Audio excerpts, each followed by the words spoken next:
पाकिस्तान के लिए IMF programme की बाकायदा बहाली बुध को एग्जीक्यूटिव बोर्ड के इजलास के बाद इंशाअल्लाह हो जाएगी। अभी से सियासी और माशी जुगादरियों ने मुमकिन आदाद शुमार और तखमीने लगाने शुरू कर दिए हैं। आइंदा चंद हफ्तों में ज़र मुबादला ज़खायर, एक्सचेंज रेट, स्टॉक मार्केट में तेज़ी, महंगाई के तनासुब और शरई सूद पर स्पेकुलेशन हो रही हैं, लेकिन हनूज दिल्ली दूर हस्त है। जी हाँ, मुताद्दिद शराइत पूरी होने के बाद भी IMF को बिजली गैस की कीमतों में एक और इजाफा दरकार है। शहबाज हुकूमत IMF के एग्जीक्यूटिव बोर्ड से पहले अगले 4 दिनों में हम पाकिस्तानियों पर बिजली और गैस की कीमतों में इजाफे का बोझ डालेगी और उसको ये डालना है। इस वक्त पहले ही बिजली का बुनियादी टैरिफ 24 रुपये 80 पैसे फ़ी यूनिट है, जो इजाफे के बाद तकरीबन 33 रुपये फ़ी यूनिट होने जा रहा है। आपके बिजली के बिल में तकरीबन 8 से 10% इजाफा होने जा रहा है। इसीलिए हम कह सकते हैं कि एक सितम और मेरी जहाँ अभी जहाँ बाकी है शायद। बहरहाल ये शहबाज हुकूमत ही समझ सकती है। एनर्जी सेक्टर के मजमूई 4300 अरब रुपयों के गर्दिशी कर्जों के पस मंज़र में ओगरा ने 1 जुलाई से गैस की कीमतों में 50% इजाफे की सिफारिश कर दी है, यानी कि गैस का बिल तो तकरीबन 50% आपका बढ़ जाएगा। जबकि IMF की शर्त के मुताबिक पावर जनरेशन कंपनीज का मुतालबा है कि बिजली की बुनियादी यूनिट में 8 रुपये 25 पैसे इजाफा किया जाए। नेपरा ने 6 रुपये 90 पैसे इजाफे की तजवीज़ की है, जबकि वज़ीर ख़जाना इसाक डार का दावा है कि बिजली 3 से 4 रुपये यूनिट महंगी होगी। IMF की तसल्ली के लिए एग्जीक्यूटिव बोर्ड के इजलास से पहले आज हुकूमत ने इस माली साल में $8 अरब से ज़ायद की बैरूनी फाइनेंसिंग का प्लान भी भेज दिया। इत्तलात के मुताबिक चीन से मजमूई तौर पर $3.5 अरब फाइनेंसिंग का इंतजाम किया जाएगा, जिसमें $2 अरब के डिपॉजिट्स को रोल ओवर कर लिया जाएगा और चीन के कमर्शियल बैंक से $1.5 अरब कर्जों को रीशेड्यूल कराया जाएगा। सऊदी अरब से $2 अरब और UAE से $1 अरब की फाइनेंसिंग हासिल की जाएगी।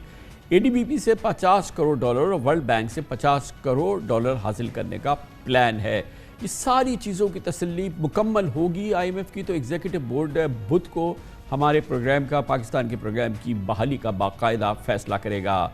इस मौजू पर मज़ीद बात करते हैं। इस्लामाबाद में हमारे financial affairs correspondent Mudassir Ali Rana मौजूद हैं।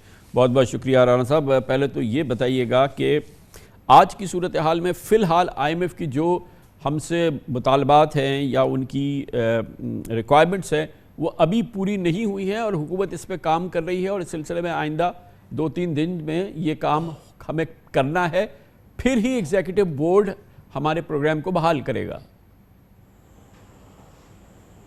शुक्रिया कामरान खान साहब।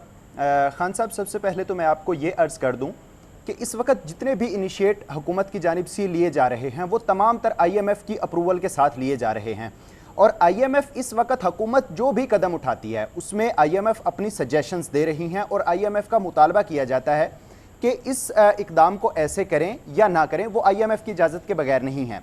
लेकिन जो 4 बेसिक पॉइंट हैं जिस पे आइंदा चंद दिनों में अमल दरामद होता हुआ नज़र आएगा आपको और उसका डायरेक्ट इम्पैक्ट एक आम आदमी पे आएगा। सबसे पहले तो बिजली के टैरिफ में इजाफा किया जा रहा है।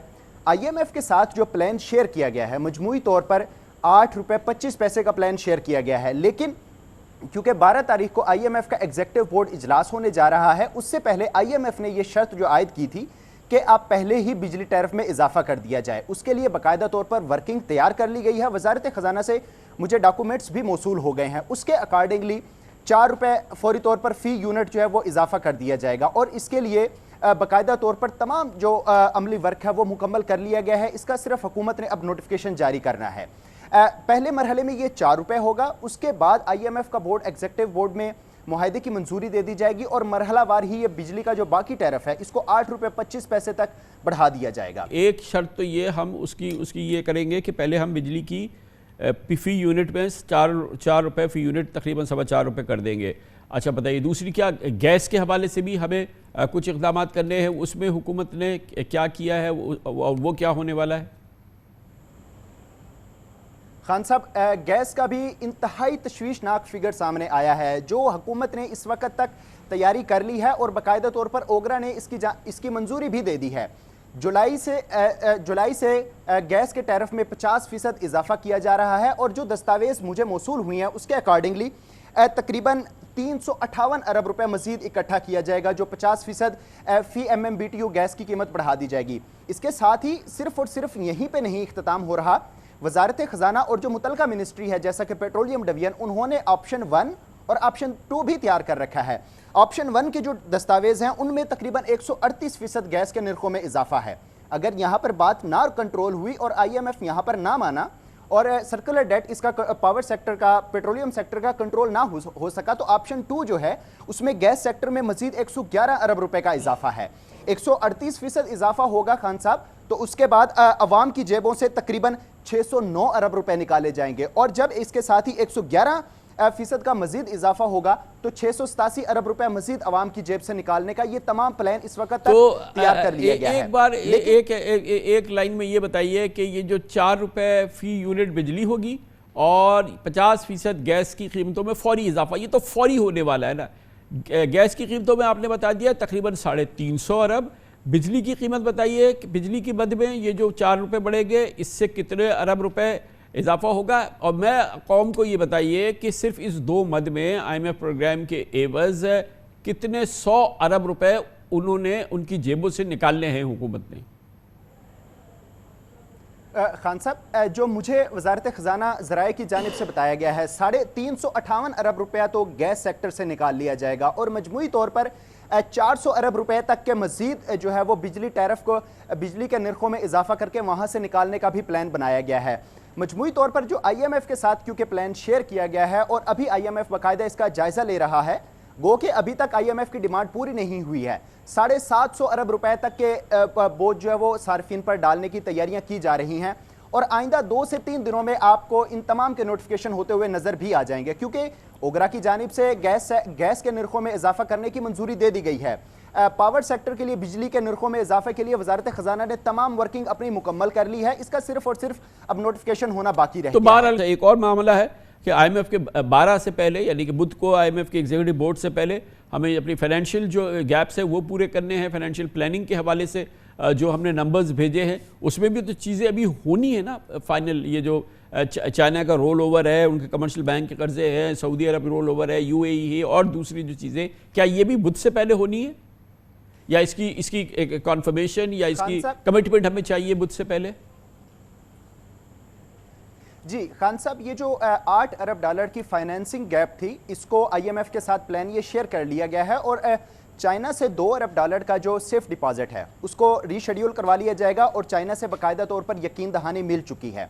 1.3 बिलियन डॉलर की हालिया ही दिनों में वहाँ से उसको रीशेड्यूल कर लिया गया है। अब जो सऊदी अरेबिया की जानिब से है 2 अरब डॉलर और UAE का है 1 अरब डॉलर, इसकी क्योंकि रवां माली साल के दौरान मैच्योर हो जाएगा और इसकी दोबारा से रीशेड्यूलिंग होना होगी, तो IMF ने यह भी शर्त आयद की है कि आप हमें एडवांस में इसकी रीशेड्यूलिंग की गारंटी दें ताकि 8 अरब डॉलर से जायद का जो रवां माली साल के दौरान फाइनेंसिंग गैप होगा इसको कंप्लीट किया जा सके और इसमें इजाफा ना हो। अब ये भी वजारत खजाना हकाम इस पर काम शुरू कर दिया है उन्होंने एडवांस में, और जो मुझे ज़राए बता रहे हैं कि सऊदी अरेबिया से भी दरखास्त की जा रही है दोबारा और UAE हकाम से भी दरखास्त की जा रही है और आने वाले ही दिनों में मजीद बड़ी डेवलपमेंट ये होगी कि बाकायदा तौर पर वज़ीर आज़म ऑफिस की जानिब से भी दरखास्त किए जाने का इम्कान है। अब खान साहब ये भी है साथ में, क्योंकि FBR में इस्लाहात प्रोग्राम चल रहा है, रेवेन्यू इस्लाहात प्रोग्राम, जहाँ से जिसके लिए आलमी बैंक की जानिब से 50 करोड़ डॉलर मिलने हैं और इसी तरह ADB ने भी 50 करोड़ डॉलर देने हैं। 1 अरब डॉलर वहाँ से ये लेने का प्लान किया गया है। खान साहब, इससे ज़्यादा बड़ी तशवीशनाक बात यह है कि आपको पता है जेनीवा डोनर कॉन्फ्रेंस के तहत हुकूमत ने यह ऐलान किया था कि हमें तकरीबन 10 अरब डॉलर के प्लेज मसूल हो गए हैं और उसका जो गुज़श्ता माली साल 30 जून को ख़त्म हुआ है उस तक टारगेट था कि तकरीबन 1.5 अरब डॉलर हासिल कर लिया जाएगा। उसके बाद ये प्लान रिवाइज़ हुआ तो 1 अरब डॉलर की अमाउंट का बताया गया कि नज़रसानी शुदा जो तखमीना है वो 1 अरब डॉलर का है। लेकिन सूरत हाल ये है और नाकामी नाअहली की आप ये सूरत हाल देख सकते हैं कि सिर्फ और सिर्फ तकरीबन 5 से 6 माह के दौरान मजमूई तौर पर 15 करोड़ डॉलर हासिल किए जा सके हैं। वजारत मनसूबाबंदी, वजारत खजाना कोई प्लानिंग नहीं कर सकी कि जेनीवा डोनर कॉन्फ्रेंस के तहत जो टारगेट रखा गया था वो रकम हासिल कर ली जाए। बहुत बहुत शुक्रिया मुदस्सिर अली राना, हमारे फाइनेंशियल अफेयर्स कॉरेस्पॉन्डेंट इस्लामाबाद से हमारे साथ मौजूद थे। कमर्शियल ब्रेक, उसके बाद जिक्र करेंगे पाकिस्तान का IMF प्रोग्राम तो बहाल होने जा रहा है बुध को, लेकिन उससे पहले एक बार फिर एक्सचेंज मार्केट यानी कि करेंसी मार्केट में एक इर्तियाश किसी कैफियत नज़र आ रही है और एक बार फिर ओपन मार्केट और सरकारी मार्केट की कीमत जो शरह है डॉलर की उसमें फ़र्क बढ़ रहा है, हकीकत में बढ़ रहा है। दिखावे के तौर पे एक इंटर बैंक का रेट है, यानी कि सरकारी शरह डॉलर की है, और एक ओपन मार्केट की डॉलर की शरह है जो कि कहीं पे दस्तयाब नहीं होती, आसानी से कहीं दस्तयाब नहीं है। इस दौरान स्टेट बैंक ने बैंकों से कहा है कि एलसीज आप खोलें मगर डॉलर का अपना खुद इंतज़ाम करें। न जाने क्या मंतक है, इसके नतीजे में जाहिर है एक बार फिर करेंसी मार्केट में जो है बेचैनी और गैर यकीनी की कैफियत है। इसकी बात करते हैं छोटे से वक्फे के बाद। IMF और नो IMF एक दो दिन के कुछ इस्तेहकाम की कैफियत के बाद एक बार फिर एक्सचेंज मार्केट अदम इस्तेहकाम का शिकार है। डॉलर और रुपए की कदर में मुसलसल फ़र्क बढ़ता जा रहा है। एक जानिब इंटर बैंक और ओपन मार्केट में एक्सचेंज रेट का बड़ा फ़र्क ख़त्म करने का स्टेट बैंक का दावा, तो दूसरी तरफ लगता है कि एक बार फिर ग्रे मार्केट और ब्लैक मार्केट एक बड़ी तेज़ी से दोबारा अपने कदम जमा रही है, उसमें फ़र्क बढ़ता जा रहा है। इतलात के मुताबिक मरकज़ी बैंक ने कमर्शियल बैंक से अब कहा है कि वो इम्पोर्टर्स की एलसीज खोलने के लिए डॉलर का खुद बंदोबस्त करें। न जाने स्टेट बैंक कौन सी फॉरेक्स रजीम पर अमल पैरा है, क्योंकि न डॉलर की सरकारी कीमत हकीकी है आज के दिन, और ना ही ओपन मार्केट की कीमत हकीकी है, और ना ही इनमें कोई इस्तेकाम है। दिखावे का मामला है जो बहरहाल नज़र आ रहा है मगर हकीकत से दूर है। और IMF की ख्वाहिश और मुतालबा के पाकिस्तान की सरकारी शरह और ओपन मार्केट की शरह हकीकी होनी चाहिए, जो मार्केट की जो सही सिचुएशन है उसकी रिफ्लेक्शन होनी चाहिए। बहरहाल आज तक तो वो हुआ नहीं है, बल्कि अब स्टेट बैंक के फैसले ने ओपन मार्केट में खलबली सी मचा दी है और दरामदाद क्लियर कराने में इम्पोर्टर्स को एक भगदड़ का सामना हो सकता है। दिलचस्प बात यह है कि 6 माह पहले गवर्नर स्टेट बैंक ने इम्पोर्टर्स को एक गैर मामूली मशवरा दिया था कि वो अपनी एलसीज रिटायर कराने के लिए डॉलर का अज़ खुद इंतज़ाम कर लें, जिसके बाद इम्पोर्टर्स और बैंक्स ने ओपन मार्केट से डॉलर ख़रीदना शुरू कर दिए थे। बैक वक्त डॉलर 3 से 4 रेट में तकसीम हो गया था और एक मौके पर इंटर बैंक में और ओपन मार्केट में डॉलर के भाव में 10% से ज़्यादा का फ़र्क हो गया था, जिसकी वजह से एक बार फिर बैरून मुल्क से तरसीलात ज़र हुंडी मार्केट की तरफ, ब्लैक मार्केट की तरफ मुंतकिल हो गई थी। और इतलात के मुताबिक पाकिस्तान में ज़र मुबादला की जो तरसील है, जो फॉरेक्स की रेमिटेंसेस जो पाकिस्तान में आती हैं, उसमें गुज़िश्ता साल में, जो कि अब से चंद दिन पहले ख़त्म हुआ है, तकरीबन 4 अरब डॉलर की कमी आ चुकी है। डॉलर की किल्लत ऐसे वक्त सामने आ रही है एक बार फिर जब पिछले माली साल में हमारी एक्सपोर्ट 13% घटी, और जैसे मैंने आपको बताया कि रेमिटेंसेस भी 13% गिरी। और IMF से अब किस्त मिलने में कम से कम एक हफ्ता बाकी है। कम से कम इस वक्त स्टेट बैंक के पास सिर्फ 4 अरब 46 करोड़ डॉलर्स के ज़खायर हैं, जबकि 4 अरब डॉलर से ज़ायद की एलसीज क्लियर नहीं हुई है और हमारी एक माह की इंपोर्ट तकरीबन 5 अरब डॉलर है।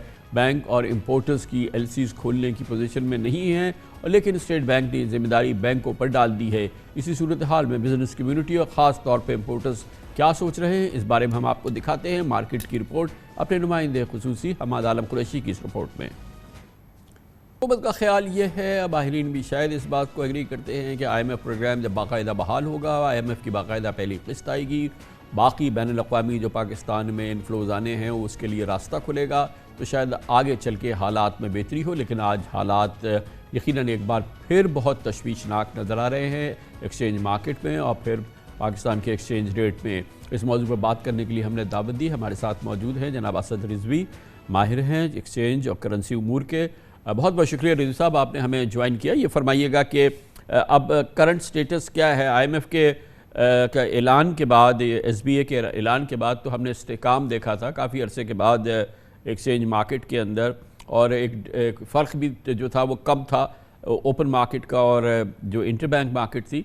लेकिन अब एक बार फिर बज़ाहिर साफ सामने आ गया है कि ना जो हमारे इंटर बैंक रेट्स हैं और ना ही जो हमारे ओपन मार्केट के रेट हैं वो टेलीविज़न पे ज़रूर आते हैं, मॉनिटर्स पे ज़रूर आते हैं। आप फ़ोन करें एक्सचेंज कंपनीज़ को, वो शायद ये बताते हों या बैंकों को, लेकिन दरअसल हकीकत जो शरह है उसका इससे कोई ताल्लुक़ नहीं है। ये चंद दिनों की जो 1-2 दिन की जो चांदनी थी वो अब हवा हो गई है ना।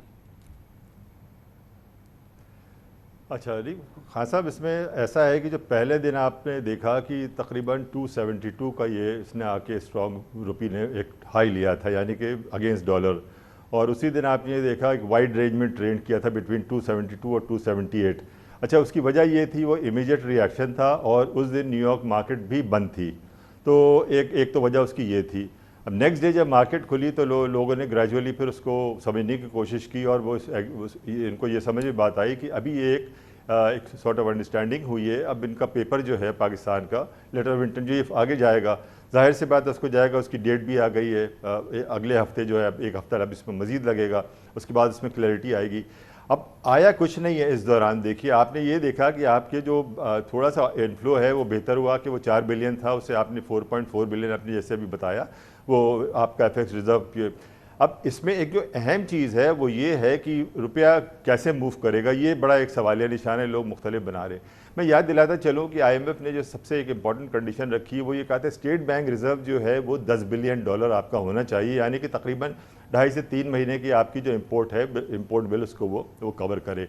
अच्छा वो कहाँ से होगा, जाहिर से बात है इसमें देखिए आपको ये भी पता है कि इस फिस्कल ईयर में बहुत एक लार्ज साइजेबल अमाउंट था, तकरीबन 36-37 बिलियन डॉलर की आपकी ओवरऑल जो पेमेंट्स हैं, उसमें से जब IMF से हो जाएगा तो जो दूसरे मल्टीलैटरल बायलैटरल और बाकी एजेंसीज़ हैं उससे एक एस्टिमेटेड अमाउंट जो है वो तकरीबन आप समझिए 10 to 15 बिलियन डॉलर के अराउंड आपको कहीं ये मिलेगा। अब बाकी गैप जो है उसको वो तकरीबन वो 25 बिलियन डॉलर का ये एक अहम है। अब इस दौरान ये चीज़ें आपने बताई हैं कि बैकलॉग में जो LC है वो डेफिनेटली है। देखिए नया बिजनेस तो अभी ज़रा वक्त इसलिए भी लगेगा कि अभी इसमें बहुत सारी चीज़ें हैं नए, उसकी वजह ये है कि फिस्कल ईयर एंड अभी देखिए यहाँ पे ख़त्म हुआ है। तो साहब ये बताइएगा, हम इस वक्त की बात करते हैं और ये जो अभी स्टेट बैंक ने एक बार तो कहा इम्पोर्टर्स से कि आप खुद डॉलर का इंतज़ाम कर लें, सेंट्रल बैंक ये कहे, अब बैंकों से कहा है कि आप LCs खोलें क्योंकि हमने ऐलान कर दिया है कि LCs खोली जाएं तमाम, और डॉलर का इंतज़ाम आप खुद कर लें, हमसे ना पूछिएगा। तो ये क्या डूबल है, ये किसी तरह से पॉसिबल है? इस ऐलान का मतलब क्या है स्टेट बैंक की, ये जो एडवाइस आई है बैंकों को?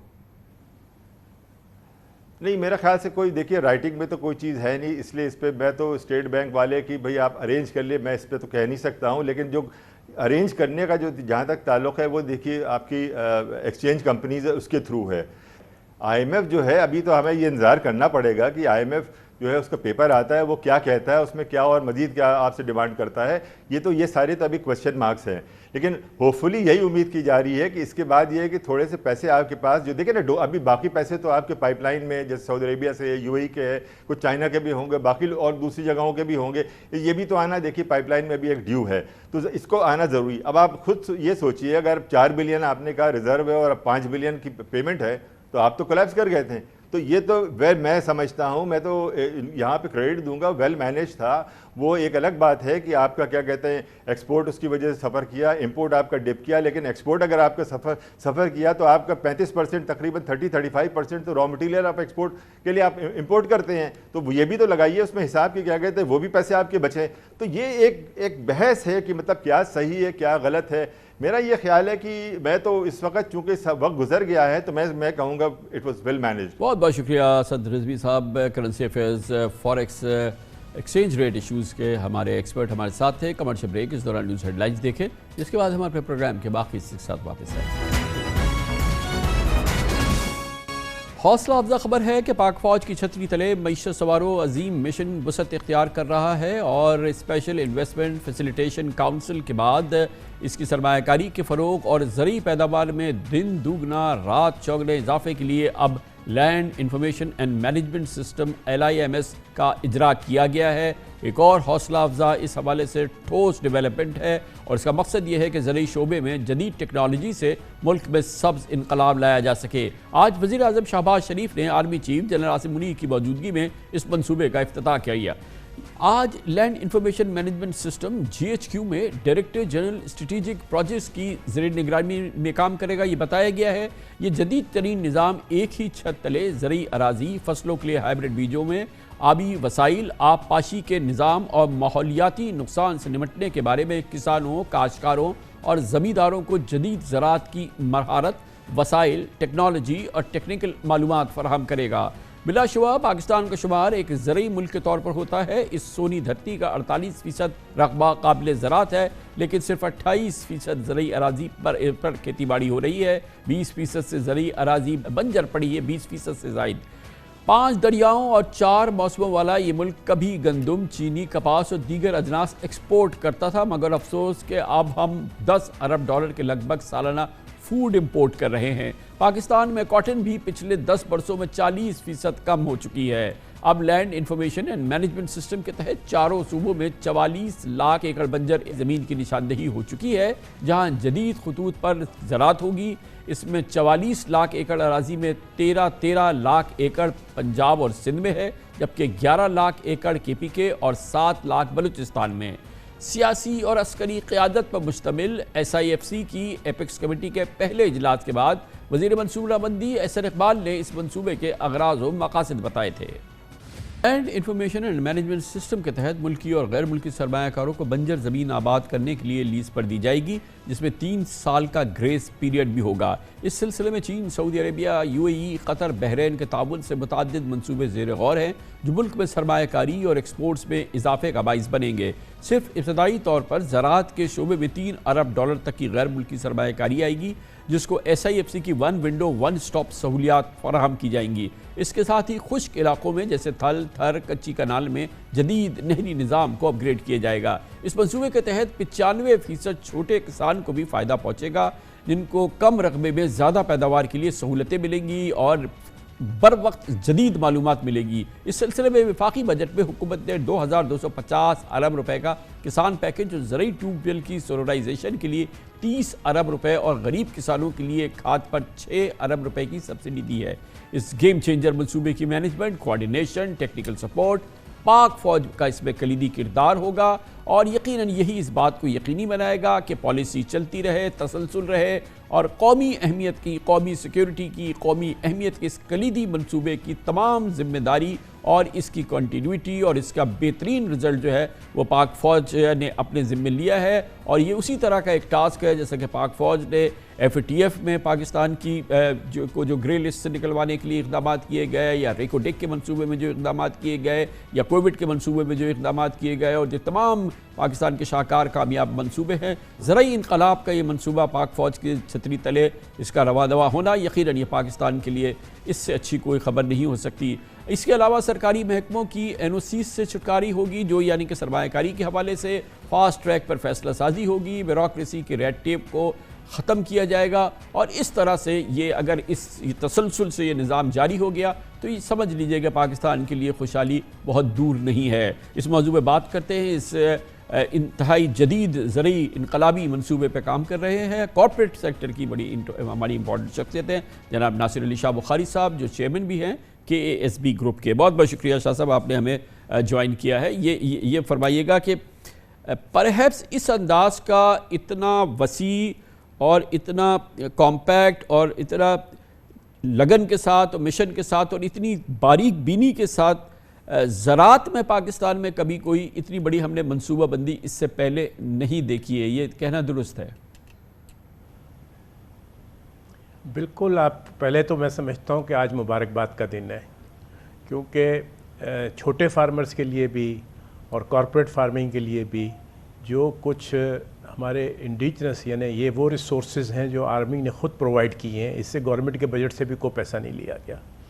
और इसकी दूसरी जो अहम दलील है कि ये एक ऐसा प्रोजेक्ट कंसीव हुआ है जिसका कि हमजहती फ़ायदा जो है वो इकॉनमी को भी पहुंचेगा, आम फार्मर को भी पहुंचेगा, और इसमें फॉरेन इन्वेस्टमेंट्स जो हैं उसमें इंटरेस्ट जो है वो यकीनी तौर पर नज़र आ रहा है। मैं आपको बता सकता हूँ कि कम से कम 2 फॉरेन प्राइवेट इन्वेस्टर्स जो कि इस मामले में पाकिस्तान में एग्रीकल्चर में इंटरेस्टेड थे, उसके मुझे आज शाम 6 बजे के बाद से जो है 2 लोगों के फ़ोन आ चुके हैं। तो आप ये समझ लीजिए कि लोगों को दुनिया में पता चलना शुरू हो गया है। और आप जानते हैं कि फॉरेन इन्वेस्टर्स को जो है पाकिस्तान में लाना ये मेरा ज़िंदगी का मिशन रहा है। तो मैं समझता हूँ कि तो ये एक नया एरिया होगा। कि ज़रा पोटेंशियल बताइए कि ये जो SIFC जिसके तहत one window one stop operation, जो पाकिस्तान की सबसे पहली ज़रूरत है किसी भी फॉरेन इन्वेस्टर के लिए, फिर अब एग्रीकल्चर के लिए LIMS जो आज लॉन्च हो गया है, और इसके लिए ज़ाहिर है सिर्फ लॉन्च नहीं हुआ है, इसके लिए पहले से काफ़ी तैयारियाँ मुकम्मल हो चुकी हैं, ये एक ऑपरेशनल फेज़ के अंदर ऑलमोस्ट है।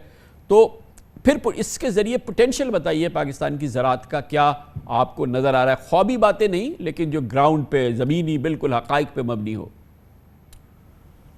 देखें, आपने बता दिया कि जो 4.4 मिलियन एकड़ जो है वो तो हम फौरी तौर पर समझते हैं कि जो कॉर्पोरेट सेक्टर में काबिल काश्त हो सकता है, लेकिन मैं समझता हूँ कि जो छोटा फार्मर है जिसके पास इस वक्त सबसे बड़ी मुश्किल ये है कि उसको ये नहीं पता कि उसको जो पानी की ज़रूरियात हैं वो उसकी पूरी हो रही हैं या नहीं, वो ज़्यादा पानी दे रहा है या कम पानी दे रहा है, जो वाटर स्ट्रेस है, जो वो उसकी फसलों को खादों की ज़रूरत है, क्या वो खादें सही डाल रहा है या नहीं, कहीं उसका पीरियड जो है वो लेट तो नहीं हो गया खादों के सिलसिले में, और आखिर में जो उसके अलावा जो चीज़ है उसकी बीज की क्वालिटी वो सही है और उसकी फसल की पैदावार सही है। तो मुल्क में जो 85% इस वक्त काश्तकार मौजूद हैं उनके लिए तो ये एक ऐसी खुशी की नवीद है जो पहले कभी ना उन्होंने सुनी थी और ना उन्होंने देखी थी, क्योंकि जो हमारे पास एग्जिस्टिंग कम्युनिटी है फार्मर्स की, सबसे पहले तो हमें उनको सपोर्ट करना है और उनको आगे लेके चलना है। शाह साहब ये फरमाइएगा कि जैसे कि हम तो बड़ी बदकिस्मत कौम है, हमारी तो सफ़र जो है पीछे की तरफ चला है। ये मार्केट जो $100 बिलियन की 7 साल पहले थी वो अब यानी कि स्टॉक मार्केट वो 22-23 बिलियन डॉलर की रह गई है, मतलब एक तिहाई एक चौथाई रह गए हैं। हमारी फसलें जो थी अब 14 मिलियन हमने बेल्स की हैं कॉटन की, हम 5 मिलियन पर आ गए। हमारी तो मत मारी गई है, हम तो टोटली उल्टी सफ़र पे जा रहे हैं। हमें वो रीगेन कर लें जो कि हमने लॉस किया है ज़रात में, ये कितनी जल्दी मुमकिन है? ज़रात में तो बहुत जल्दी मुमकिन है, इसका इम्पेक्ट आपको 2 से 3 साल में आना शुरू हो जाएगा। आप यकीन ये समझिए कि इससे ना सिर्फ ये कि अजनास बल्कि वो सारी इंडस्ट्रीज़ जिसमें कि आपकी ख़ास तौर पर टेक्सटाइल इंडस्ट्री है, मैं समझता हूँ कि आपकी कॉटन की प्रोडक्शन जो है आप जल्दी उसमें काफ़ी ज़्यादा बढ़ोतरी देखेंगे। और मैं समझ सकता हूँ आपकी फ्रस्ट्रेशन, क्योंकि पूरे पाकिस्तान में लोगों की ये फ्रस्ट्रेशन है, लेकिन मैं बहुत ज़्यादा पुरुमीद हो गया हूँ आज।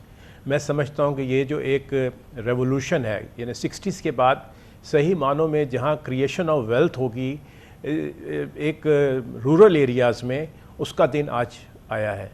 और जब रूरल एरियाज़ में क्रिएशन ऑफ वेल्थ हो तो उसका इम्पैक्ट जो है वो बाकी सारी इकॉनमी के अंदर भी वो नज़र आता है। और ये सेकंड ग्रीन रेवोल्यूशन का और इसकी सबसे पहली बात यह है, देखिए ऐसे ख्वाब तो हमें हर साल दिखाती है जो भी हुकूमत में होती है ना, ये पता नहीं 35-40 साल से मैं भी देख रहा हूँ, अल्हम्दुलिल्लाह आप भी देख रहे हैं। अब इनकी कोई वैल्यू नहीं रह गई है। सिर्फ उम्मीद यह है कि क्योंकि इस दफ़ा ये आर्मी के साथ हो रही है, आर्मी की पूरी कमिटमेंट के साथ हो रही है, इसमें आर्मी खड़ी है और आर्मी के साथ जो काम होता है, चाहे वो FATF हो, चाहे रिकोडिक हो, चाहे कोविड कंट्रोल हो, ये तमाम मामलात और बहुत सारे दर्जनों चीज़ें वो अल्हम्दुलिल्लाह हो जाती हैं। और इसमें आपको कंटिन्यूटी, परसिस्टेंस, पॉलिसी और कमिटमेंट जो फ़ौज की होती है वो आपको नज़र आ रही है ना? जी, इंस्टीट्यूशनल सपोर्ट तो यकीनन है, और मैं समझता हूँ SIFC के अंदर ख़ास तौर पे चीफ साहब का अपना पार्टिसिपेट करना ये ख़ुद इंडिकेट करता है। लेकिन उसके अलावा अभी ये एग्रीकल्चर में जो है उनका मेन इनिशिएटिव है। जब से उन्होंने अपनी मौजूदा ज़िम्मेदारियाँ संभाली हैं, मैं आपको बता सकता हूँ कि कोई दिन भी जो है वो ऐसा नहीं गुजरा जब मैंने जो है वो कॉर्पोरेट एग्रीकल्चर के मुतालिक कोई बात उनके इंस्टीट्यूशन की तरफ से ना सुनी हो। और ये मुस्तक़िलन, यानी गोया जनवरी के महीने से तो ख़ास तौर पे इन सब चीज़ों पे काम हो रहा था। ये जो LIMS का प्रोजेक्ट है, ये इसको कंसीव करके इंडिजिनसली बनाना और इतनी जल्दी बनाना, ये कोई एक मिरेकल से कम नहीं है, क्योंकि इसके अंदर जो है हर चीज़ कवर की गई है। और आपको मैं क्या बताऊं कि सिर्फ पाकिस्तान ही नहीं बल्कि और भी जो हमारा रीजन है वो भी इससे कवर किया जा सकता है। लेकिन हमारी जो टोटल लैंड है जो अवेलेबल हो सकती है एग्रीकल्चर के लिए, वो कोई गोया 74 मिलियन एकड़ है, जिसकी के अभी सिर्फ 30%, 28% जो है वो यूटिलाइजेशन में है। अगर ये सिस्टम कामयाब हो गया तो आपके सहरा जो हैं वो लहलहाने लगेंगे, और जो आपका जो नहरी निज़ाम साथ में इसके साथ मुरतब किया जा रहा है। ऑलरेडी आपको पता है कि थर कनाल पे काम शुरू हुआ था और लेकिन किसी वजह से रुका था, और वो खुसूसी तवज्जो से आर्मी ने इनिशिएटिव लेके थर कनाल का काम दोबारा शुरू करवा दिया, जिससे आपका थर का पूरा इलाका जो है वो पूरी तरह लहलहाने लगेगा। और आप समझ सकते हैं कि थर में जो है वो हम हमेशा सुनते थे कि लोग जो हैं वो भूत और कहत से मर रहे हैं, अब कम से कम उनको उनके अपने इलाके में जो है अनाज दस्तियाब हो सकेगा। Thank you very much. जनाब नासिर अली शाह बुखारी हमारे साथ मौजूद थे। कॉर्पोरेट फार्मिंग में बहुत ही तजुर्बा भी है, बहुत मुस्तैदी से काम कर रहे हैं, बहुत सारा पाकिस्तान की शख्सियात इसमें काम कर रही है। ज़रिए इनकलाब का एक सुनहरा मनसूबा है जो फ़ौज की छतरी तले शुरू हो रहा है। कमर्शियल ब्रेक, उसके बाद जिक्र करेंगे। बहरहाल ज़रिए इनकलाब की ज़रूरत है, माशी इनकलाब की ज़रूरत है, सियासी निज़ाम के में बहुत बड़ी बड़ी इस्लाहात की ज़रूरत है। ऐसे काम चलेगा नहीं जैसे अब तक चलता रहा है। जैसे कि मैंने आपको बताया, वो मुल्क जो कि पीछे की तरफ जा रहा हो, जैसे चाहे वो ज़रूरी पैदावार हो, चाहे पाकिस्तान स्टॉक एक्सचेंज हो, यानी कि सिर्फ मुख्तसर नहीं बल्कि बड़ी बड़ी छलांगे लगाता हुआ पीछे जा रहा हो, उसको बदलने के लिए, उसको बेहतर करने के लिए हमें बहुत काम करने की ज़रूरत है और इनकलाब लाने की ज़रूरत है और री इमेजिन करने की ज़रूरत है। इस मौजू पर बात करेंगे साबिक़ वज़ीर आज़म और पाकिस्तान के वो सियासतदान जो सीधी और रास्त राय रखते हैं। पाकिस्तान को एक नया जन्म देने के लिए नई इस्लाहात की ज़रूरत है। शाहिद खाकान अब्बासी हमारे साथ होंगे छोटे से वक्फे के बाद। पाकिस्तान में तकरीबन 2 साल से तवील सियासी और माशी बहरान का तलातुब में अब कुछ करार आता नज़र आ रहा है। तवील अरसे के बाद कहीं कहीं बेहतरी के आसार हैं। IMF प्रोग्राम की बहाली से कारोबार, मईशत में जान पड़ने और कर्ज अदायगी की सकत बेहतर होती नज़र आ रही है। डिफ़ॉल्ट का ख़तरा टलता नज़र आ रहा है। दूसरी जानिब SIFC के नाम से फ़ौज की छतरी तले एक इदारा तब्दील किया जा रहा है जो कि पाकिस्तान में ज़रूरी शोबों के अलावा दूसरे कई शोबों में one window one stop operation का एक तसलसल वाली पॉलिसी और एक निज़ाम देने पे कमिटमेंट नज़र आती है, उसकी वो डिटर्मिनेशन उसकी नज़र आती है। इस पस मंज़र में अब ख्याल ये है कि मौजूदा हुकूमत अपनी मुद्दत, बाकायदा आइनी मुद्दत 12 अगस्त को मुकम्मल कर लेगी। उससे 2-4 रोज़ कबल असम्बलीज तहलील करने का ऐलान होगा। Election commission of Pakistan elections का ऐलान कर देगा जो कि आइन के लिहाज से नवंबर के महीने में होंगे, अगर ये 2 दिन पहले हुकूमत ख़त्म हो जाती है अपनी मुद्दत से। और इसके बाद पाकिस्तान में एक नई हुकूमत, एक मुंतखब हुकूमत जन्म ले सकती है। मगर जैसे कि IMF ने कहा और तमाम पाकिस्तान के माहिरीन जानते हैं कि पाकिस्तान की मईशत को ये 9 महीने का IMF सहारा संभाल नहीं सकता। हमें बुनियादी इस्लाहात की ज़रूरत है, कलीदी इस्लाहात की ज़रूरत है। और जब तक हम मईशत के पूरे निज़ाम को असर नौ तरतीब नहीं देते, इसमें जो जारी मसाइब हैं उनसे छुटकारा हासिल नहीं कर सकते, पाकिस्तान की मईशत अपने पाँव पर खड़े होने के काबिल नहीं होगी। जिसमें सबसे बड़ी बात यह है कि पाकिस्तान में वो निज़ाम चल ही नहीं सकता जो टोटल GDP में सिर्फ 8.5% टैक्स टू GDP की इजाज़त देता हो और पाकिस्तान की आधी से ज़्यादा मईशत जो है वो गैर दस्तावेजी हो। दूसरी जानिब सियासत में भी इस्लाहात की ज़रूरत है। सियासी निज़ाम टूट फूट का शिकार है। पाकिस्तान की तमाम सियासी जमातें चाहे वो खुल के कहें या छुप के कहें मगर इस बात को मानती हैं कि NFC वगैरह की मौजूदा जो कैफियत है उससे पाकिस्तान का निज़ाम चल ही नहीं सकता। 18वीं तरमीम से मसाइल पैदा हुए हैं। इसके अलावा बहुत ही कलीदी मसाइल हैं पाकिस्तान के पूरे निज़ाम में, इंसाफ की फराहमी से लेके और फिर निज़ाम सियासत तक के। इन तमाम मामलात में यकीनन पाकिस्तान में इस्लाहात का एक नया दौर, दूररस दौर शुरू करना है और स्टेटस को से निजात हासिल करनी है।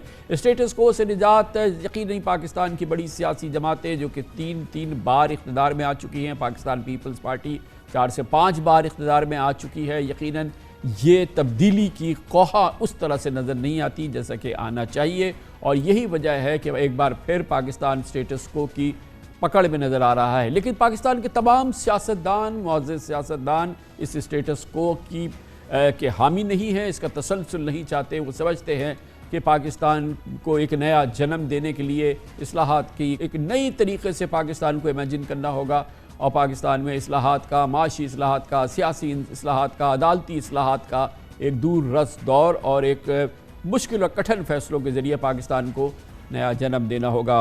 उनमें शामिल हैं पाकिस्तान के साबिक़ वज़ीर आज़म और बहुत ही मुअज़्ज़ज़ सियासतदान, कौमी सियासतदान मोहतरम शाहिद खान अब्बासी, जिनको आज हमने इस मौजू पर बात करने के लिए इस्लामाबाद स्टूडियोज़ में दावत दी है। बहुत बहुत शुक्रिया। अब्बासी साहब, आप फरमाइएगा, हमारा ख्याल ये है कि 9 महीने का ये IMF का प्रोग्राम तो हमें मिल गया है, इससे कोई माशी जो इस वक्त हमारी अफरा तफरी की कैफियत थी उसको थोड़ा सहारा मिल गया है। आगे ख्याल ये है, बाज़ लोगों को यकीन नहीं है कि केयर टेकर गवर्नमेंट का जब मुद्दत ख़त्म होगी उस वक्त फिर एक इलेक्शन हो जाएगा हमारा आगे नवंबर में और फिर हमारा एक नया सफ़र शुरू हो जाएगा। मगर बहुत सारे पाकिस्तानी हम जैसे वो समझते हैं कि ये मसले का हल नहीं है और ये मसले के हल के लिए हमें एक पूरी नई सोच को और नए पाकिस्तान को जन्म देना होगा। आप इस मौजू पे बात करते रहे हैं, मगर ये जो आज के हालात में जो बेहतरी नज़र आई है, क्या इस पर हम बिल्ड अपॉन कर सकते हैं कुछ बेहतरी की नई इमारत?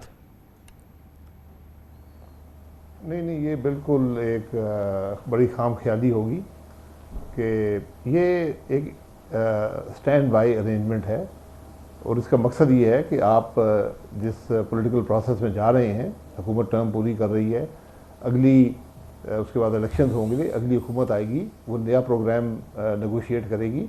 तो इस पीरियड में आपको डिफ़ॉल्ट के ख़तरे से बचाने के लिए ये एक स्टैंड बाय अरेंजमेंट दिया गया है। तो इसका यही मकसद है, इससे कोई परमानेंट रिलीफ नहीं है या किसी परमानेंट हल नहीं है, इसलिए हमें बड़ा केयरफुली इस बात को समझना चाहिए। लेकिन इसके लिए हिम्मत दरकार है, और इसके लिए बताइए कलीदी इक़दामात क्या कोई कमज़ोर सियासी हुकूमत ये इक़दाम कर सकती है? क्योंकि इस बात के इम्कानात तो नहीं हैं कि काफ़ी अरसे से पाकिस्तान में मजबूत सियासी हुकूमत नहीं आई, और आगे आइंदा वाले इलेक्शन में फ़िलहाल तो उसके कोई आसार नज़र नहीं आ रहे, तो फिर कैसे बनेगा काम? देखिए, आपको आज जो रिफॉर्म्स चाहिए वो मामूली नहीं है, गैर मामूली हालात हैं, और गैर मामूली रिफॉर्म्स भी चाहिए। आपको हर शोबे में, आप इकॉनमी को देख लें, अपने टैक्सेशन का निज़ाम देख लें, जो आपके गवर्नेंस का निज़ाम है, जो आपके अदालती निज़ाम है, ये नैब है, आपकी रिलेशनशिप जो हैं प्रोविंसेस के साथ, जो अदलिया के साथ, जो मिलिट्री के साथ, इन सब चीज़ों को रिव्यू करना होगा, और बड़े मैसिव आपने रिफॉर्म करने हैं। वफाकी हुकूमत का साइज़ क्या होगा, उसकी रिस्पॉन्सिबिलिटी क्या होगी, सूबों में डेवोल्यूशन, क्या नए सूबे बनेंगे या डेवोल्यूशन होगी डिस्ट्रिक्ट की सतह पर, क्योंकि जो हमारा जो मौजूदा निज़ाम है ये कुछ डिलीवर नहीं कर पाया। आज का जो निज़ाम है, जो आज की फेलियर्स हैं, जहाँ पर हम आज खड़े हैं, ये इस बात की अक्कासी करता है कि मौजूदा निज़ाम हाल के चैलेंजेस को मीट नहीं कर सकता। इसमें बहुत बुनियादी तब्दीली की ज़रूरत है, इससे छेड़छाड़ करने से बात नहीं बनेगी, एक मुस्तकिल और मुकम्मल तब्दीली आपको चाहिए। भाई साहब, इसकी तड़प हमें नज़र नहीं आ रही, इस मौजूदा निज़ाम में, मौजूदा सियासी क़यादत में वो तड़प नज़र नहीं आ रही, और बिल्कुल एक शिकस्ता हाल हो जाते हैं हम कि जब हम इस किस्म के फ़ैसले देखते हैं। अभी आपने नैब की जिक्र किया, किस बदतरीन आप उसके विक्टिम थे, इमरान खान की नैब के, और राना सनाउल्लाह थे, एहसन इकबाल थे, मिफ्ता इस्माइल थे।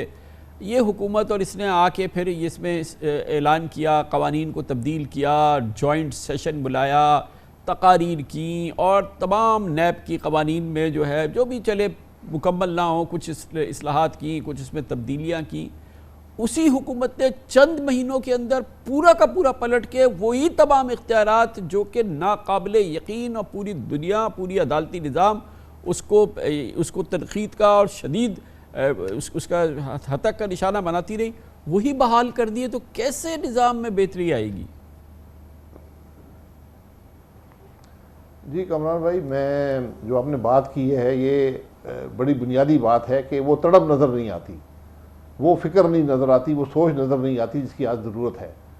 और ये हमने एक प्लेटफॉर्म बनाया रीइमेजिनिंग पाकिस्तान को, हम यही बात करते हैं, उसका मकसद भी यही था कि जगाया जाए इस निज़ाम के अंदर जो आज पॉलिटिकल लीडरशिप है, जो जुडिशल लीडरशिप है, जो मिलिट्री लीडरशिप है, कि आज जिस नहज पे हम खड़े हैं ये एक बड़ा सीरियस थ्रेट है पाकिस्तान को एक स्टेबल और वाइबल कंट्री रहने में। तो हमें इसके लिए बड़े बुनियादी इस्लाहात और बुनियादी जो मामलात हैं उनको बदलने की ज़रूरत होगी। ये आपने अभी नैब का जिक्र किया, नैब के विक्टिम हम तो ज़रूर होंगे, हम तो लोग हैं, वो उससे कोई एक ज़ात पर ही फ़र्क पड़ता है या एक ख़ानदान पर फ़र्क पड़ता है। पाकिस्तान नैब का असल विक्टिम तो पाकिस्तान और उसके अवाम हैं। यहाँ हुकूमत का निज़ाम मफलूज हो चुका है, कोई फ़ैसले नहीं होते। मैं आपको फ़ैसलों की एक फहरिस्त दे सकता हूँ जहाँ पर वो फ़ैसले नहीं हुए जिनकी ज़रूरत थी, और इसमें हज़ारों अरब का, ये खरबों में मुल्क का नुकसान हुआ है। आप इमरान खान साहब के ज़माने से देख लें, आज की हुकूमत को देख लें, फ़ैसले वो नहीं होते जिनकी ज़रूरत है। फ़ैसले वो होते हैं जिससे जो अफसर है वो ये महसूस करे कि कल मुझे नैब से कोई ख़तरा नहीं होगा। तो जब हमारे मुल्क के फ़ैसले इस बुनियाद पर होंगे कि कल नैब इस फ़ैसले को कैसे देखेगा, इस डिसीजन को कैसे देखेगा, तो फिर मुल्क आगे नहीं चल पाएगा। ये जो रिवर्स किया गया है कुछ मामलात को नैब के, ये इतनी बड़ी तब्दीली नहीं है, लेकिन इससे बहुत से जो आपने सवाल उठाए हैं, हर शख्स यही सवाल कर रहा है। पीटीआई की बदकिस्मती है कि वो तो इस बात के हामी थे कि जो नैब का पुराना जो कानून है वही रहना चाहिए, उसके अंदर काफ़ी तब्दीली की गई है, लेकिन जब तक ये नैब का निज़ाम मौजूद है, अफसर फैसले नहीं करेंगे, पाकिस्तान में हुकूमत का निज़ाम नहीं चल पाएगा। हमें इस बात का जिस दिन एहसास होगा वो शायद पहला बड़ा कदम होगा मुल्क के मामलात को चलने में। लेकिन जो आप री इमेजिन करने की बात कर रहे हैं, हमारे सियासी निज़ाम को, हमारे अदालती निज़ाम को, सबसे बढ़ के हमारे माशी निज़ाम को और ये गवर्नेंस के निज़ाम को, जिसने नैब जैसे एक इस कदर बदलाम ज़माना इदारे को जन्म दिया, इस निज़ाम को जन्म दिया, और अनगिनत पाकिस्तानी जो कि सोचते हैं, समझते हैं, शऊर रखते हैं, जो कि जानते हैं, आप जैसे पाकिस्तानी और दूसरे पाकिस्तानी, हम जैसे छोटे पाकिस्तानी, हम तो आपके साथ 100% एग्री करते हैं। आप ये तमाम सोच जो है तमाम पाकिस्तानियों की सोच है, मगर फैसला तो करना है जी नून लीग की लीडरशिप ने, जरदारी साहब की लीडरशिप ने, अदालती लीडरशिप ने, फ़ौजी लीडरशिप में। आप ये हम लोगों को जितनी बार बार याद दिलाते रहें उससे तो काम नहीं बनेगा। ये तो याद दिलाना है आपको, इनको कन्विंस करना है। ये 100 लोग हैं, अगर आप इनको कन्विंस कर ले तो ये हमारी किस्मत बदल जाएगी। इस पर कुछ काम हो रहा है? नहीं, देखिए, ये 100 लोग नहीं हैं, 5-6 लोग हैं। और मैं बार बार हर जगह यही कहता हूँ, और आज हर शख्स भी मुख्तलिफ तरीके से यही बात कर रहा है कि हमारी बदनसीबी ये है कि इलेक्शन भी हमें मसाइल का हल नहीं दे पाएंगे। जमहूरी निज़ाम में जब भी जमूद हो, कोई मामला ऐसा खड़ा हो जाए, इलेक्शन उसका हल होते हैं। लेकिन हम जब तक आगे के रास्ते का तयन नहीं करेंगे कि इलेक्शन के बाद जो भी इक़्तिदार में आए वो मुल्क कैसे चलाएगा, कौन से इकनॉमिक रिफॉर्म्स होंगे, कौन से गवर्नेंस के रिफॉर्म्स होंगे, ये तमाम बातें जो मैंने पहले की हैं वो कैसे की जाएंगी, इस पर जब तक इत्तफाक नहीं होगा पॉलिटिकल क़यादत में, जुडिशल क़यादत में, अस्करी क़यादत में, तो मामला आगे नहीं चलेगा। इसलिए आज वक्त है कि हम ये बातें तय कर लें, उसके बाद इलेक्शन हो, जो भी जीते। पाकिस्तान में कम से कम मुझे जो नज़र आता है, आज कोई जमात भी अक्सरियत हासिल नहीं कर सकती, एक कोलिशन गवर्नमेंट ही बनेगी। और मैं ये समझता हूँ कि वो कोलिशन जितना लूज़ हो, जितना वीक हो, इतना बेहतर होगा मुल्क के लिए, क्योंकि आज किसी एक जमात में सलाहियत नहीं है कि वो मुल्क का निज़ाम चला सके। तो अगर ये तय हो जाए कि हमने आगे करना क्या है और सब उसको सपोर्ट करें, तो फिर आपको हल निकल आएगा। ये मुश्किल बात नहीं है, अगर हम अपने मुफाद को लहदा कर दें, मुल्क का मुफाद सामने रखें, तो हल आपको मिल जाएगा। भाई साहब, जो आपकी सोच है, जो आप फरमा रहे हैं, जो और दूसरे लोग फरमा रहे हैं, और फिर मैंने कहा कि 50 लोग को कन्विंस कर लें, आपने कहा 5-6 लोगों को कन्विंस कर लें। उनमें से एक शख्सियत बड़ी इंपॉर्टेंट है, वो जनाब नवाज़ शरीफ की। जब तक मैं उनको सुनता रहा हूँ, सुन रहा हूँ, जब भी उन्होंने बात की है, वो इन्हीं खतूत पे बात करते हैं जो आप बात कर रहे हैं। मतलब इसमें से कोई ऐसी बात नहीं है जो नहीं करते। प्रैक्टिकल मामलात में चाहे कोई उसमें मसाइल आते हों या कुछ हो, और या आज ना कर रहे हों, लेकिन तसलसल से वो यही तमाम बातें करते रहे हैं। आपको क्या लगता है कि नून लीग एक इतनी बड़ी सियासी जमात है, क्या वो इसको ड्राइव कर सकती है, इस सोच को जो कि आपने, या ये कि आप हिम्मत हार चुके हैं? देखिए, जो आपने बात कही है ये बिल्कुल दुरुस्त है। नवाज शरीफ साहब इस मुल्क की तारीख के सीनियर तरीन सियासतदान हैं। पाकिस्तान की तारीख जो है उसका आधे जो ज़िंदगी है पाकिस्तान की, उसमें वो उन्होंने एक बड़ा सियासी मुकाम पर रहे हैं और आज भी हैं। उनका एक असर है मुल्क की सियासत पर, और मेरा ख्याल है कि ये इनिशिएटिव उनको लेना चाहिए। आपने बिल्कुल सही कहा कि उनकी सोच भी बिल्कुल यही मुताबिकत है कि हमें, जब तक हम इस पर, इन बातों पर एग्रीमेंट नहीं करेंगे, तो आगे मामला चल नहीं पाएगा। तो इनिशिएटिव लेने की बात है, और जो भी इनिशिएटिव लेगा उससे फ़र्क नहीं पड़ता। लेकिन नवाज शरीफ साहब की ज़िम्मेदारी मेरी नज़र में इस मामले में ज़्यादा है, क्योंकि वो आज इस मुल्क के सीनियर तरीन सियासतदान हैं, और जो तजर्बा, जो सोच उनकी है हुकूमती निज़ाम के बारे में, सियासी निज़ाम के बारे में, वो शायद किसी और के पास ना हो। तो बहरहाल ये हम सब की जिम्मेदारी है कि हम इस तरफ जाएं और मामलात का हल तलाश इसके करें। लिए तो आज इसके बगैर गुजारा नहीं चलेगा। इस तरह माजी हुकूमतें चलती नहीं है, आती है, थोड़ा सा काम करती है, फिर चली जाती है, इस तरह मामला चलेगा नहीं। टाइमिंग बड़ी इंपॉर्टेंट होती है, और मेरे ख्याल में इससे इंपॉर्टेंट कोई टाइमिंग नहीं है कि एक 5 साला दौर का इख्तिताम हो रहा है, हम इलेक्शन के करीब जा रहे हैं, हम IMF की एक नई सफ़र का आगाज़ कर रहे हैं जो कि बहुत ज़रूरी है हमें अपने कुछ माशी इस्तेहकाम के लिए, और फिर उसके बाद एक केयर टेकर गवर्नमेंट आ जाएगी, फिर आगे इलेक्शन है। तो ये जो पीरियड है हमारे पास तकरीबन 4-5 महीने का, परहैप्स, या अगर हम चाहें तो उसको और आगे बढ़ा सकते हैं, इस दौरान हम ये सॉर्ट आउट कर लेना ये तमाम मामलात जो ज़रूरी है, उसके बाद हम इलेक्शन में जाएं, ताकि ये तमाम चीज़ों को इस वक्त बहुत कलीदी मौका है, अब ताकि फिर जो नई हुकूमत आए और नया निज़ाम आए वो कम अज़ कम इन इस्लाहात के को उसके पीछे हो और फिर वो सफ़र को आगाज़ कर सके। तो इससे अच्छा आइडियल टाइम नहीं हो सकता, क्योंकि हर चीज़ के लिए टाइमिंग की ज़रूरत होती है। एक हुकूमत आ जाएगी, इक़्तिदार में बैठ जाएगी, तो उसके लिए बड़ा मुश्किल हो जाता है फिर। जी, ये बिल्कुल आपकी बात बिल्कुल दुरुस्त है, और इसी की आज ज़रूरत है कि सबका बाय इन हो और उसके बाद ये मुल्क का निज़ाम आगे चले, क्योंकि जिस तरह जहाँ पे हम आज खड़े हैं इसके अलावा और कोई चारा नहीं है आपके पास। तो आपने देखा कि जो आज IMF की टीम जो है वो सबसे मिली है, ये एक, मैं इसको एक अच्छा स्टेप समझता हूँ कि वो अब उनको भी नज़र आता है कि हम यहाँ आपस में मिलकर बैठ नहीं सकते, तो उन्होंने कहा ठीक है हम सबसे बाय इन हासिल करते हैं, ताकि जो इंटरिम ये रिलीफ आपको मिली है, जो स्टैंड बाय अरेंजमेंट है, इसके बाद नेगोशिएट जो होगा प्रोग्राम, उसके अंदर कम से कम एक कंसेंसस पैदा किया जाए। आपने देखा कि जब ये अनाउंस हुआ IMF का ये अरेंजमेंट जो है, तो उसके बाद स्टॉक मार्केट कितनी बड़ी है, उसके बाद हमने देखा कि एक्सचेंज रेट पर भी फ़र्क पड़ा है, और एक कॉन्फिडेंस सा मुल्क के माशी मामलात में आया है। मैं आपको पूरे वसूख से कहता हूँ कि जिस दिन हमारी political leadership, military leadership, judicial leadership एक टेबल पर बैठी, पाकिस्तान के अवाम ने देखा, इससे 10 गुना ज़्यादा असर उसका आएगा। तो आज ये हम सब की जिम्मेदारी है कि अपने मामलात को थोड़ा एक तरफ रखें, अपने मफाद को एक तरफ रखें, और इस तरफ आएँ कि किस तरह हम मिलकर मुल्क के आइंदा के मामलात का लाएमल तय कर सकते हैं।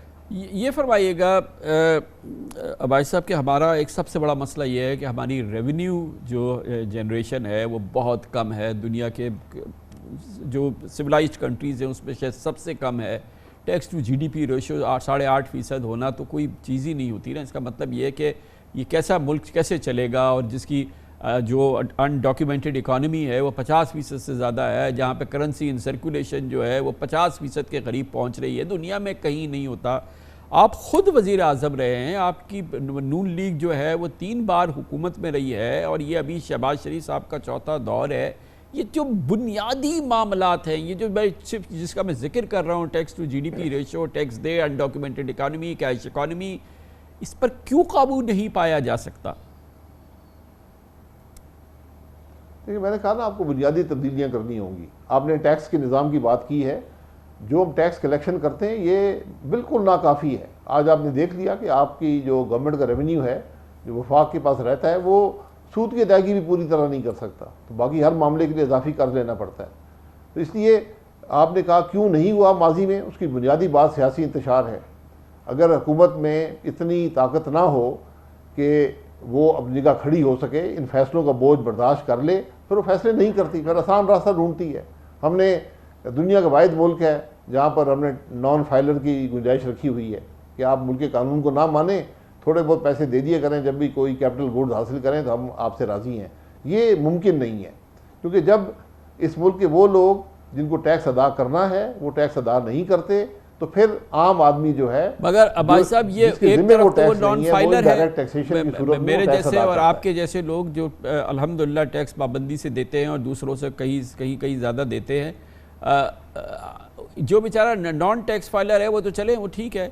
हम जो लेते हैं, हमें तो रियासत पीने का पानी भी नहीं देते कराची में, हमें तो पानी भी ख़रीद के पीना पड़ता है। सिक्योरिटी, तालीम, सेहत, ये तमाम चीज़ें छोड़ दें, इस लेवल का टैक्स देने के बावजूद रियासत पीने का पानी नहीं देती है, वो भी ख़रीद के पीना पड़ता है। तो ये कि रियासत भी तो अपना कुछ हक़ अदा करे। नहीं, मैं कामरान साहब बिल्कुल ये जो आपने बात की है इसमें वज़न है, लेकिन मैं इससे इत्तेफाक नहीं करता। बात ये होती है कि पहले आप टैक्स अदा करें फिर सवाल करें।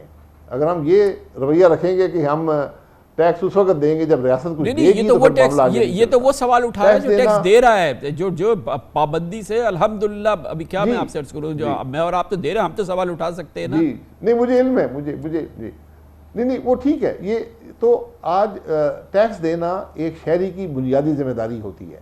120 से ज़्यादा हमारे पास CNICs हैं, जो नेशनल ID कार्ड है, 120 मिलियन से ज़्यादा। तो ये सब लोग वोट भी डालते हैं, ये मुल्क के निज़ाम का फैसला भी करते हैं। उसमें से सिर्फ 2 मिलियन के करीब टैक्स पेयर्स हैं। ये बदनसीबी है कि आज वो 2 मिलियन टैक्स पेयर जो हैं वो पूरे 23 करोड़ अवाम को बोझ उठाए हैं, और जब बोझ पूरा नहीं होता तो फिर हमारे पे हर एक पे इनडायरेक्ट टैक्सेशन करते हैं, जिससे महंगाई भी आती है। तो हमें यही निज़ाम आपने बदलने हैं, यही जो मैं निज़ाम के बदलने की बात करता हूँ, यही आपको बदलना पड़ेगा। और इसका जो इब्तदा है वो घर से होगी, पार्लिमान से होगी। अगर पार्लिमान का मेंबर जो पाकिस्तान के अवाम पर टैक्स लगाता है खुद टैक्स अदा नहीं करेगा, कोई भी हो, किसी जमात से भी हो, तो फिर उसको वहाँ रहने का हक हासिल नहीं है। और पार्लिमान के मेंबरान के जो टैक्स के रिकॉर्ड हैं वो पब्लिक के डोमेन का हिस्सा हैं। तो हमें ज़रा बड़ी जिम्मेदारी से लेकिन मामलात को डील क्या करना करें होगा। क्या निज़ाम नहीं चल रहा आपका। करें मोहतरम अब्बास साहब के ये पार्लियामान ने तो ये NFC जन्म दिया, ये पार्लियामान ने तो 18वीं तरमीम कराई। इसी NFC के नतीजे में विफाक पहले दिन से कंगाल शुरू होता है पाकिस्तान का, और वो पहले दिन का खर्चा जो है वो भी कर्जे से चलाता है। उसको अपने सूद देने के पैसे पूरे नहीं हैं कि वो हुकूमत, वो निज़ाम, वो फेडरेशन जिसका फेडरल स्ट्रक्चर पहले दिन से 1 रुपए के अभी उसके पास 1 रुपया भी उसके पास नहीं है, वो चलेगा कैसे? और इसको इस हाल पे पार्लियामान तो लाई है सर। नहीं देखिए, पार्लियामान ने तो अपने सोच के मुताबिक फैसले करती है। NFC अवार्ड में कोई ख़राबी नहीं है अगर आप ग्रोथ अचीव कर सकते, और वफाक जो है वो अपनी डोमेन के अंदर रहता, जो उसकी जिम्मेदारियां हैं। वफाक में ये 46 या 48 डिवीज़न की गुंजाइश नहीं है। आप मसलन हमने वसाइल सारे सूबों को दे दिए, और लेकिन जिम्मेदारी उनको नहीं दी, और वो इस बात में बड़े खुश हैं। तो आपके ये जो लॉसेज हैं बिजली के, ये आप रिकवर करें सूबों से, ये उनकी जिम्मेदारी है। उनकी पुलिस जो है वहाँ पर रिकवर नहीं कर पाती, उनके सामने चोरी होती है, ये जिम्मेदारी उनकी बनती है। गैस चोरी हो रही है, ये जिम्मेदारी उनकी बनती है। तो ये जो मामलात हैं, हमने वसाइल दे दिए, जिम्मेदारी नहीं दी, तो हम उस बात को दुरुस्त कर लें। NFC अवार्ड पे आप डिबेट कर सकते हैं, वो कोई ऐसी बड़ी बात नहीं है। 5-10% आगे पीछे कर लें, उससे कोई न वफाक को इतना बड़ा वहाँ से एडवांटेज मिलेगा। NFC अवार्ड को आप जो मर्जी चेंज कर लें, मुल्क के मामलात वही रहेंगे अगर आप जिम्मेदारी का तयन भी नहीं करेंगे। तो वो भी तो पार्लियामान ने करनी है ना जी, पार्लियामान ने ही करनी है, लेकिन आप सूबों को उसमें आपको साथ शामिल करना होगा। सूबों को आपने डिवॉल्व करना होगा उनके इख्तियारात, या आप नए सूबे बनाएं या इख्तियारात को ज़िला की सतह पर ले जाएं। आज सूबे भी नहीं चल रहे, सूबों के अंदर जो वसाइल का ज़िया है उसकी आपको हद का अंदाज़ा नहीं है। आपको कुछ अंदाज़ा ज़रूर होगा, लेकिन आप जो अंदाज़ा आपको उसको 10 से उसको ज़र्ब दे दें। ये मसाइल हैं आज हमारे। हमने बुनियादी मसाइल पर तवज्जो नहीं दी, हम बस ऊपर से रंग रोगन कर देते हैं और तवक्को ये रखते हैं कि मुल्क के मामलात आगे चलते कितनी रहेंगे। इस तरह आपके मामला ख्याल नहीं में जमहूरियत से हमारी उम्मीदें वाबस्ता हैं? जमहूरियत ही हमारा हल है, जमहूरियत ही हमारे निज़ाम का हल है। ज़ाहिर है हमने फ़ौजी दौर भी देख लिया है, मगर आप अंदाज़ा लगा रहे हैं ना कि मिसाल के तौर पे यहाँ सिंध में 15 साल से ज़ायद हो गया है पीपल्स पार्टी की हुकूमत है। शहर कराची 50% तो कम अज़ कम फेडरल टैक्स देता है, सिंध के टैक्स में 95% देता है। इस शहर में एक सेफ़ सिटी का कॉन्सेप्ट नहीं है, यहाँ पब्लिक ट्रांसपोर्ट नहीं है, यहाँ पे पीने को पानी जो है वो लोग ख़रीद के पीते हैं, या एक रिंग रोड नहीं है, जो कि मेट्रो सिस्टम तो दूर की बात है। ये जमहूरियत है ना सर? 15 साल से यह निज़ाम, एक हुकूमत, और ये भी नहीं है कि कोई इसमें कोई डिस्ट्रप्शन आया हो, एक हुकूमत ज़बरदस्त तरीके से उसको चला रही है, मगर ये डिलीवरी है। आवाम के अंदर जो उबाल है इस वक्त इस पूरे निज़ाम के हवाले से, सर वो भी तो बेकाबू हो सकता है ना, उसका भी तो ख्याल करना चाहिए। नहीं, मैं आपसे एग्री करता हूँ। कराची को निगलेक्ट करना पाकिस्तान को निगलेक्ट करने के बराबर है। आपका जो सबसे बड़ा इंडस्ट्रियल एरिया है, आप वहाँ पर आप जाते हैं, मैं भी वहाँ गया हूँ, वहाँ की सड़कें, वहाँ के निकासी, आपके मामलात वो देखकर इंसान परेशान हो जाता है कि हम कर क्या रहे हैं।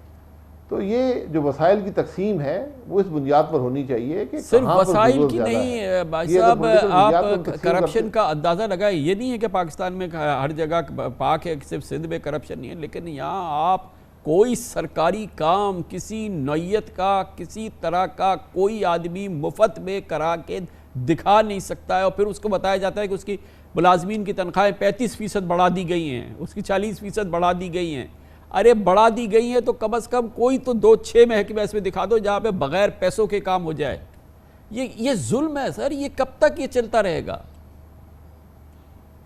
नहीं, ये आपकी बात बिल्कुल दुरुस्त है, ये बिल्कुल दुरुस्त बात है कि ये मुकम्मल तौर पे निज़ाम की नाकामी है। आप जब अफराद ज़र 45% पे पहुँच जाए और आप तनख्वाह 40-20% बढ़ाएँ तो उससे कोई असर तो नहीं पड़ेगा, बल्कि वो तो और गुर्बत में इजाफा होगा, वो तो और आपकी मईशत पर असर पड़ेगा। तो ये बड़ी बुनियादी वही चीज़ें हैं जिनकी मैं बात कर रहा हूँ कि आप इनका हल तलाश करें। बहुत बहुत शुक्रिया जनाब शाहिद खान अब्बासी। हमेशा आपके व्यूज़ को हमने और हमारे नाजरीन ने एंजॉय किया है। कम अज़ कम पाकिस्तान की आवाज़ तो नज़र आती है। इसके साथ ही हमारे आज के प्रोग्राम का अख्ताम होता है। सैटरडे संडे की हफ्तावार तातील रहती है। पीर को इंशाल्लाह आपसे फिर मुलाकात होगी। पीर तक के लिए कामरान खान को इजाज़त। अल्लाह हाफ़िज़ नासिर।